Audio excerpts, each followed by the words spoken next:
Je m'appelle Marie-Pierre, je suis maman à la maison, maman de Charles, 5 ans, puis je vis avec mon mari qui s'appelle Jonathan. Quand on a décidé de vraiment s'engager ensemble dans le mariage, on dirait que je me suis comme pas posé de questions. C'est l'aventure, je le suis à Bécomo, puis je voyais ça vraiment comme une belle aventure. Pour moi, c'était clair que je voulais être maman. Je voulais être maman à la maison, même depuis des années. Là. Puis je me disais, je voulais avoir une grande famille. Je dirais quelques mois après notre mariage, en 2015, on a commencé à parler de projet bébé. Et puis, ouais, c'est janvier 2016 qu'on s'est dit, ben let's go, on essaie pour un bébé. J'avais vraiment dans l'idée que ça allait arriver rapidement. Et puis, je voyais qu'il y avait quand même des petites choses avec mon cycle, puis j'avais un suivi avec une gynécologue. Puis, je dis, je vais lui en parler pour voir si c'est normal. J'avais 25 ans. Ça faisait un peu moins d'1 an, je crois qu'on essayait. Je dirais que j'avais des règles assez régulières à ce moment-là. Puis j'essayais, la fameuse température aussi, puis je ne semblais pas avoir de courbe. Tu sais, souvent, les femmes à l'ovulation vont avoir une courbe de température qui monte. Puis moi, c'était pas mon cas. Le contexte, c'est ça, avec la Côte-Nord, on a une référence en clinique de fertilité à Chicoutimi. Donc, on n'a pas de clinique de fertilité sur la Côte-Nord. On a eu une première rencontre, ensuite des examens à passer là, pour voir est-ce qu'il y avait vraiment des causes à l'infertilité, la prise de sang, des examens de mon côté, du côté de Jonathan aussi. Donc, ça a été assez long. Il y avait l'espoir de est-ce qu'on va avoir des explications, pourquoi j'arrive pas à tomber enceinte comme ça. Et puis pour se rendre compte que finalement, c'était inexpliqué.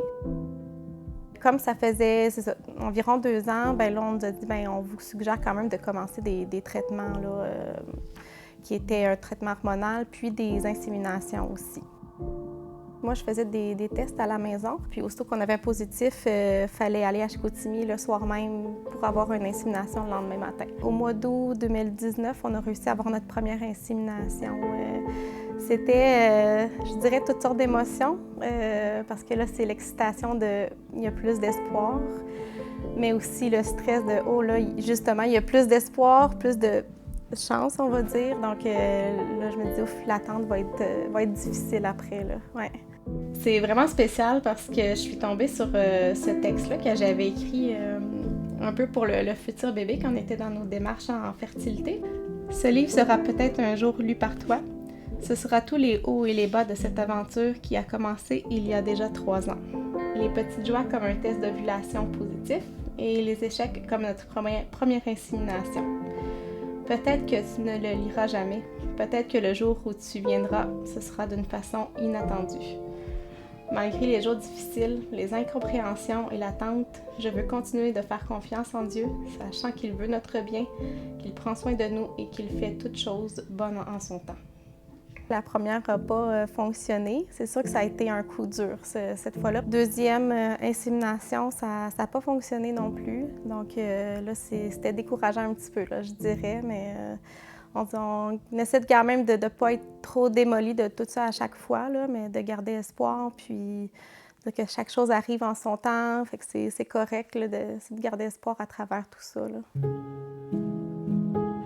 Je pense que ce qu'on entend beaucoup avec, quand je discute avec des gens qui ont traversé l'infertilité, c'est « Ah, tu y penses trop, faut que tu lâches prise. » Puis je sais que les gens sont bien intentionnés, mais par contre, ça met beaucoup de pression sur les gens.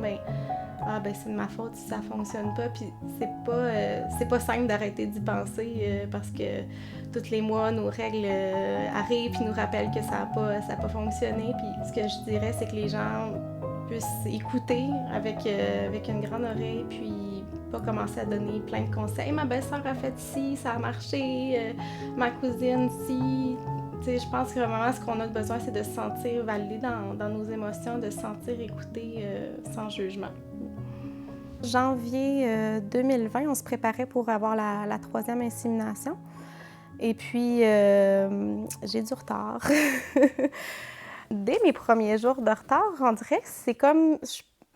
J'arrivais pas à imaginer que ça pouvait être ça. Puis là, un matin, j'avais des tests de grossesse à la maison. Puis je dis, bon, je vais faire un test. Mais tu sais, après comme presque 4 ans à faire des tests, je me suis dit, j'avais vraiment pas beaucoup d'espoir que ce soit positif. Puis je fais le test. Puis là, je vois 2 lignes. J'étais comme, mais non. En fait, je me disais que le test devait avoir un défaut de fabrication. Je me dis, ça se peut pas. Je refais un 2e test. Ah, il est encore positif. Puis là, j'étais comme... Je peux pas croire que je peux me fier à cette petite chose-là pour me dire qu'il y a un bébé dans mon ventre en ce moment. J'ai fait en total 4 tests de grossesse. J'avais une bonne batch de tests à la maison, là. Fait que là, je commence à réaliser que je suis comme... Ouais, je pense que c'est pas un défaut de fabrication, là. Je peux pas croire que c'est vrai.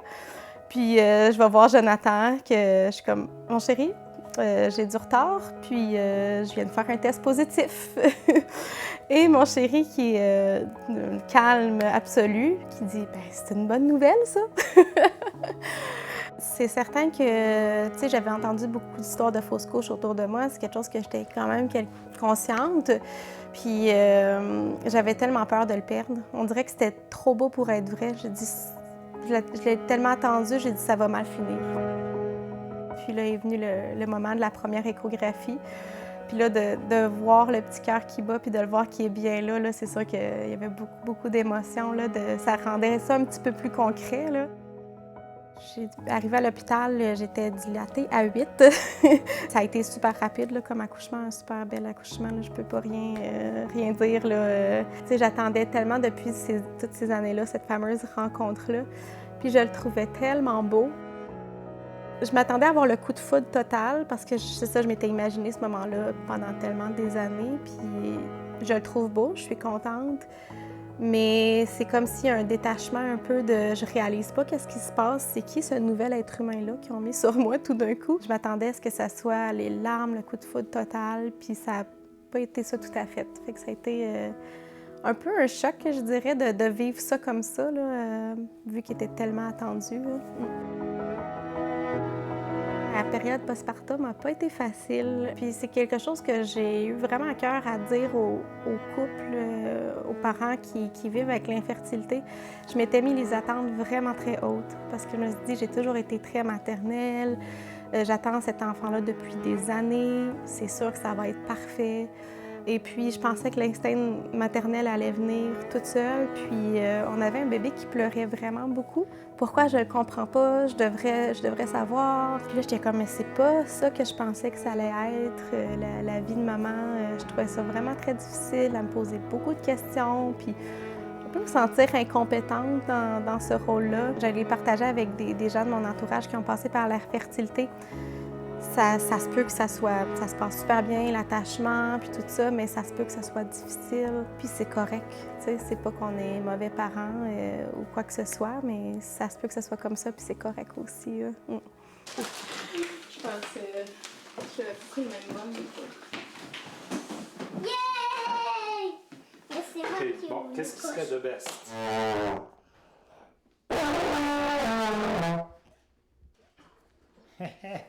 Donc, quand Charles a environ 1 an et demi, on commence à parler de « Ah, ben peut-être qu'on pourrait commencer à penser à avoir un deuxième bébé ». Au départ, je ne voulais pas nécessairement retourner en clinique de fertilité. On commence un peu à réfléchir, est-ce que je reprends la médication? Puis, j'appelle à la clinique de fertilité de Chicoutimi pour finalement me dire, bien, si je veux reprendre la médication, il faut réouvrir le dossier, puis repasser des examens et tout ça.